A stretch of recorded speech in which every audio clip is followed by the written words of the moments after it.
உங்களை சுற்றி எப்போவுமே ஏதாவது ஒரு பிரச்சனை போராட்டம் இருந்துக்கிட்டே இருக்கா? அது எதனால் தெரியுங்களா? உங்கள் மேலே தேவனுடைய திட்டம் பெரியதாக இருக்குது.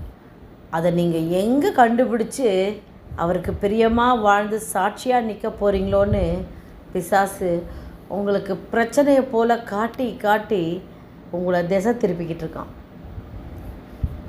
நீங்கள் இந்த பிரச்சனையை பார்க்காதீங்க. பிரச்சனையை காட்டிலும் அதை ஜெயித்த நம்ம அப்பா இருக்கார்ல, ஏசப்பா, அவரை பாருங்கள்.